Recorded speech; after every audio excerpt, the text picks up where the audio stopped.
지금 일하는 병원에 처음 왔을 때 그때 제가 도서관을 자주 갔습니다. 자기계발서네. 네, 저희 병원 도서관에 자기계발서가 굉장히 많았어요. 제가 좀 미워하는 책들입니다.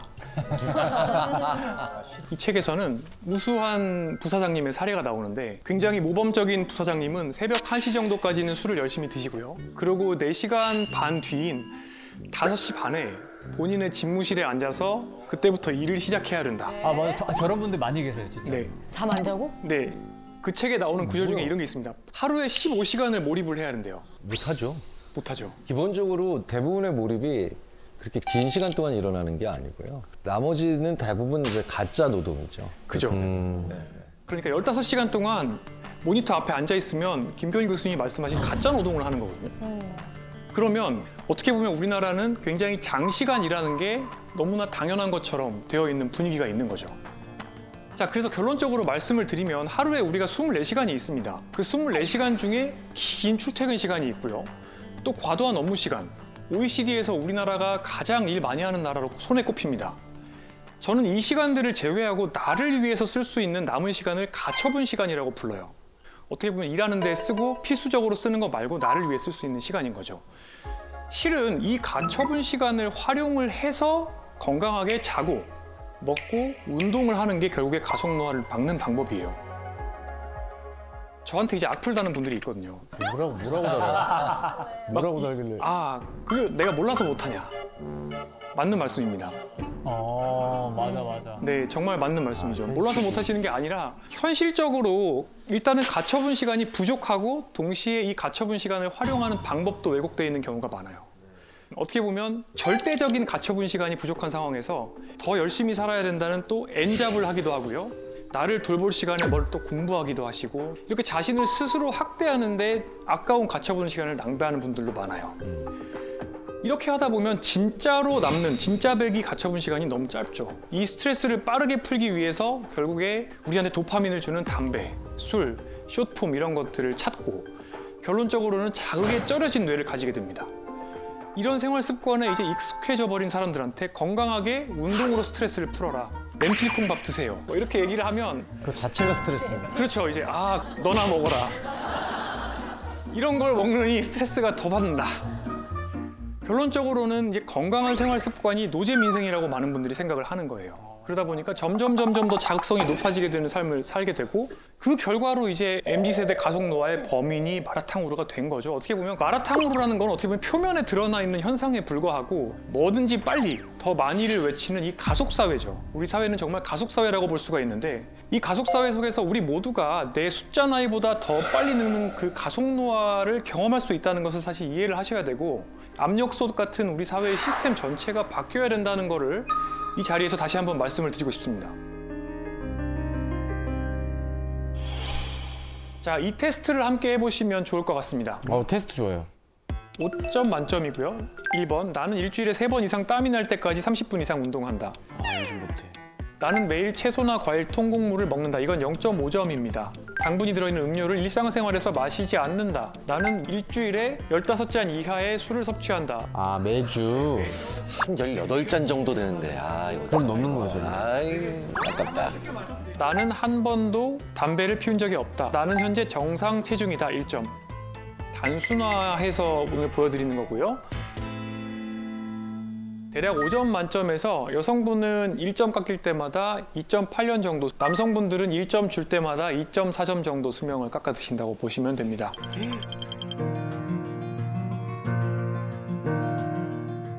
우와. 저는 5점이에요. 재수 없죠. 어머. 근데 저의 체지방률은 15% 미만입니다. 재수 없으니까 그만하겠습니다. 그래서 제가 앞서 말씀드렸던 가속노화의 악순환이죠. 저도 경험했던 겁니다. 어디서부터 시작이 어딥니까? 그러니까 어디가 시작이야 이게? 제가 노란색으로 표시한 것들은 사람과 동물에서 노화 속도를 빠르게 만들 수 있다고 어느 정도 알려진 것들이고요. 여기 계신 분들의 몸속에 노화의 시계가 가고 있는데 자기계발서에서 4시간 반만 자고 열심히 일하라고 그랬잖아요. 4시간 반을 자게 되면 스트레스 호르몬이 엄청나게 많은 양이 분비가 되게 되고 그러게 되면 뇌 기능이 떨어지고요. 전두엽 기능이 떨어져서 판단력이 떨어집니다. 더 맛있는 게 땡기게 되고 술도 땡기게 됩니다. 쇼폼도 땡기게 되고요. 그리고 쾌락이 당기게 되니까 음주와 흡연을 할 가능성이 높아지게 되고요. 이 모든 것들이 결국에 나를 더 몰아붙이면 또 잠을 더 주지게 됩니다. 여기까지는 이제 뇌 쪽이에요.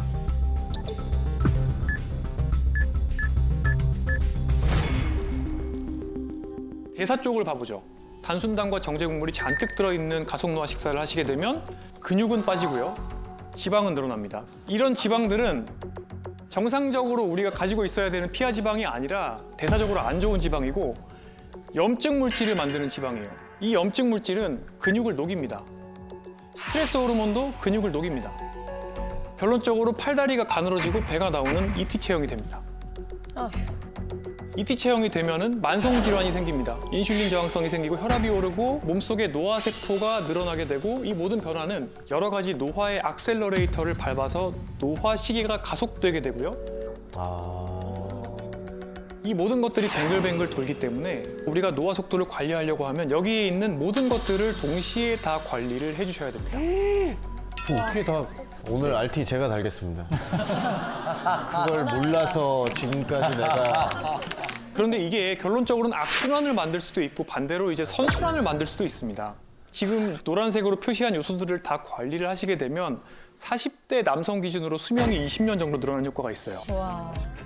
이미 가속노화를 경험하신 분들도 생활습관 교정을 조금만 하시게 되면 한 2달 정도만 노력하시면 생물학적인 나이, 신체 나이가 3년 정도 젊어진다 이런 데이터도 있습니다. 네, 그래서 저는 이 악순환으로부터 하나하나씩 멀어지면서 또래보다 젊게 느리게 나이 들 수 있는 방법들을 알려드리려고 합니다. 우선 세상에 참 유튜브 틀면 요새는 건강 정보가 넘쳐납니다. 누구는 메가도즈 비타민C를 먹으라 그러고요. 누구는 무조건 걸으라 그러고요. 누구는 잡곡밥만 먹으라 그래요. 맞아요. 홍수연. 그런데 굉장히 단편적인 정보가 많지만 설계도를 그리는 게 굉장히 중요합니다. 생애 주기에 맞게 또는 본인의 체질에 맞게 조감의 뷰를 가지고 설계도를 그려야 돼요.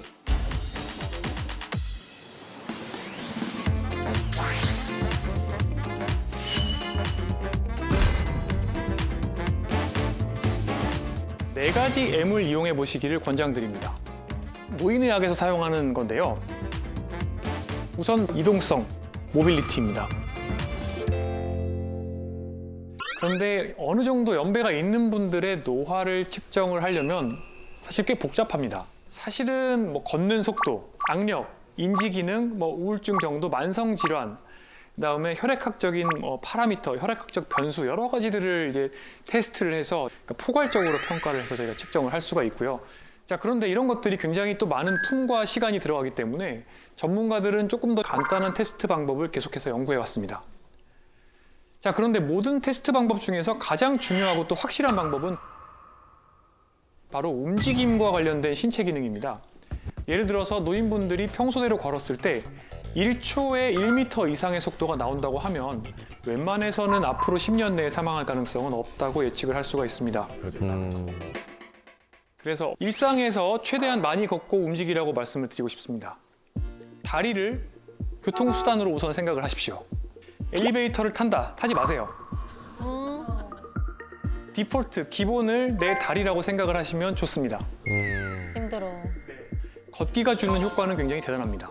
미국에서 진행한 연구에 따르면 하루 걸음수가 1000보 늘 때마다 고혈압, 우울증, 비만, 수면무호 이런 것들이 모두 위험성이 약 10%씩 줄어들었습니다.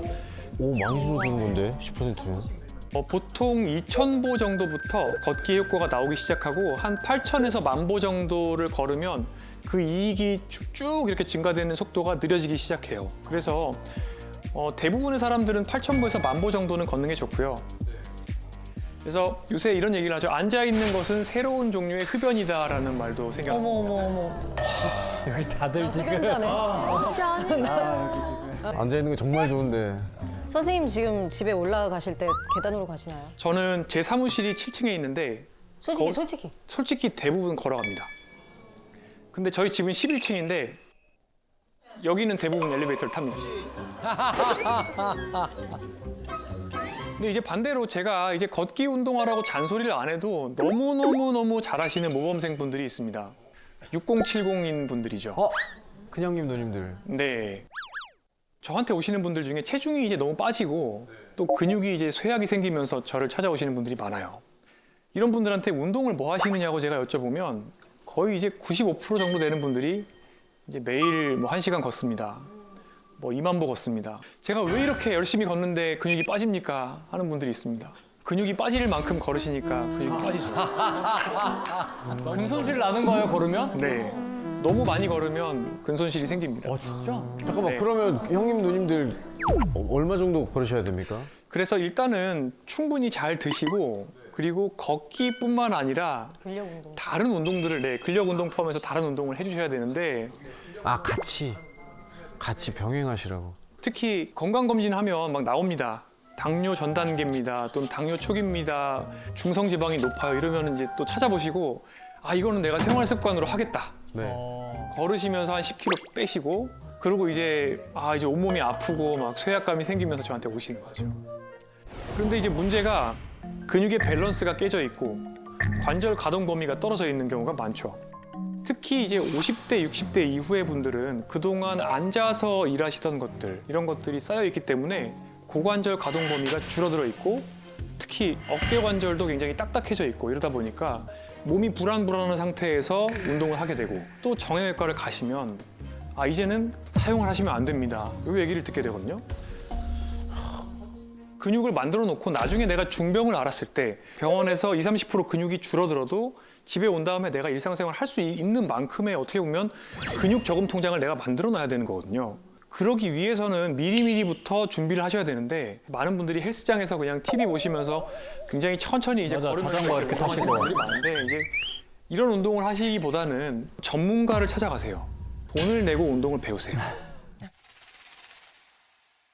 그 돈이 지금 아깝게 느끼실 텐데 그게 아까운 게 아닙니다. 점검을 받으시고 내 근육에 어떤 불균형이 있는지를 평가를 받으시고 운동 처방을 받으시고 그 운동을 배워서 매일매일 반복해서 실습을 하시는 게 너무 중요합니다.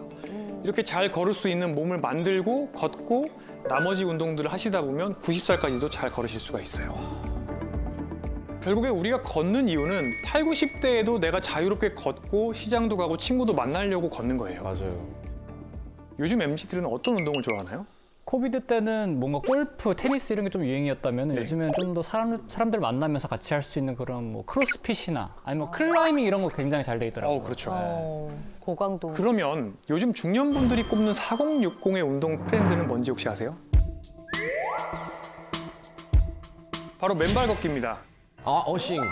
네. 요즘에는 그 집 근처 공원에 아예 저걸 하라고 길을 내놨더라고요. 흙길로. 아 진짜요? 네, 네. 오. 네, 재성 씨 말대로 전국적으로 이제 맨발 걷기 길이 생기는 걸 보면서 또 맨발 걷기가 굉장히 인기가 많다는 것을 실감했고요. 또 제 환자분들 중에서도 하시는 분들이 굉장히 많아요. 하지만 이제 맨발 걷기도 잘못하면 오히려 독이 될 수도 있습니다. 왜냐하면 사람 몸 자체가 원래 원시시대에 30년 동안 쓰려고 진화가 된 건데 우리가 80년, 90년, 100년을 살아요. 결론적으로 관절의 수명이 어느 정도 정해져 있다고 볼 수가 있는데 아휴. 너무 막 충격을 주면서 2만 보, 3만 보를 찍다 보면 좀 부담이 될 수 있기 때문에 맨발 걷기로 거리를 채운다. 이거는 조금 부담이 될 수도 있겠다는 생각을 많이 하고 있고 이제 또 하나의 이제 위험은 결국에 감염이죠. 아무래도 이제 파상풍 백신 맞고 하시는 분들도 많지만 사실 당뇨 있으신 분들은 괜히 또 당뇨발 생기고 감염증 생겨서 그것 때문에 절단하시거나 이렇게 될 우려가 있기 때문에 당뇨 있으신 분들은 웬만하면 양말 정도는 신으시고 하시는 게 좋을 것 같고요. 안전한 환경에서 맨발 걷기를 또 무리하지 않고 가볍게 즐기신다고 하면 맨발 걷기도 정말 만병통치약이 될 수는 있을 것 같습니다. 그 다음에 식습관에 대해서 말씀을 먼저 좀 드리려고 합니다. 이거 너무 힘듭니다. 근데 식습관은. 맞아. 앞서 이제 청년과 중년들이 서로가 운동법을 뒤바꿔서 하고 있는 것 같다라고 말씀을 좀 드렸습니다. 먹는 것도 마찬가지로 이제 세대 간에 뒤바뀌어서 건강하지 못한 식습관을 지키는 경우가 좀 있습니다.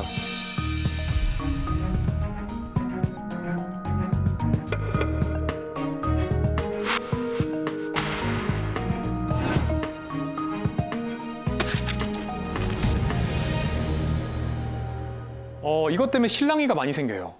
소식, 간헐적 단식, 1일 1식. 다 해봤어.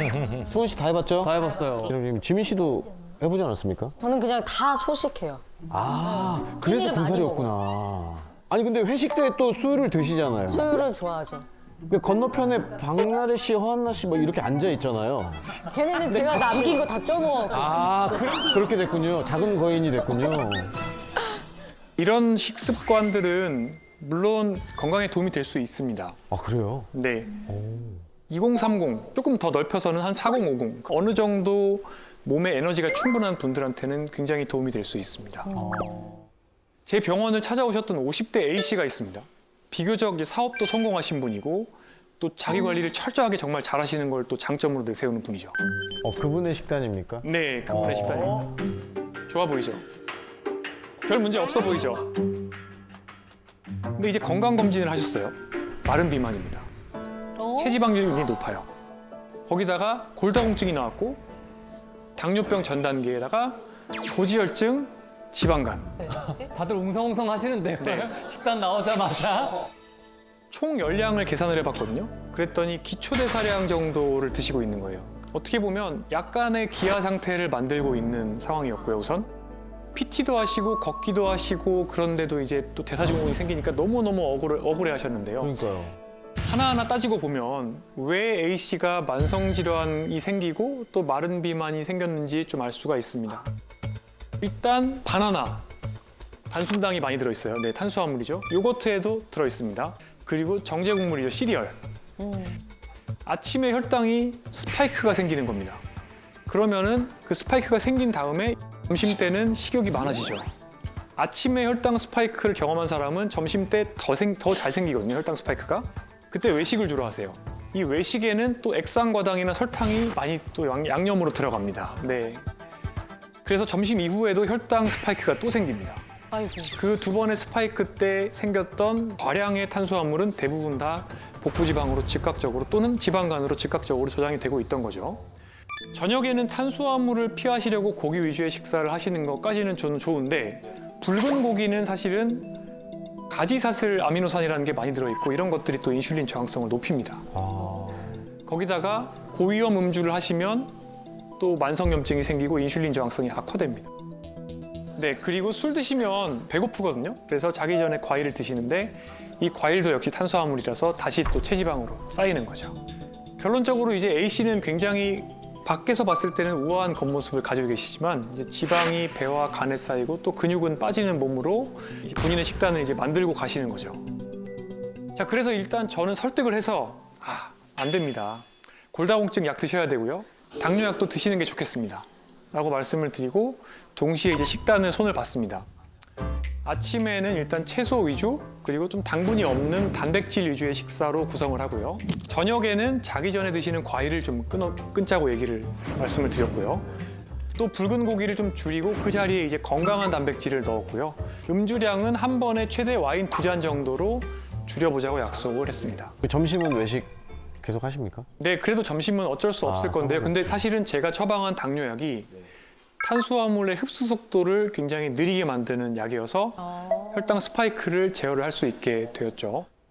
또 정작 이제 놓치고 있던 게 열량을 제한을 하셨는데 열량 자체는 좀 더 늘리셔야 됩니다라고 말씀을 드렸습니다.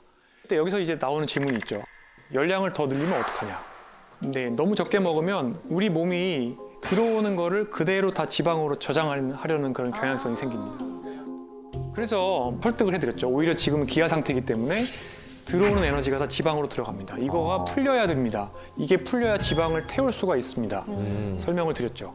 3개월 뒤에 어떻게 되었냐? 지방은 500g 빠졌습니다.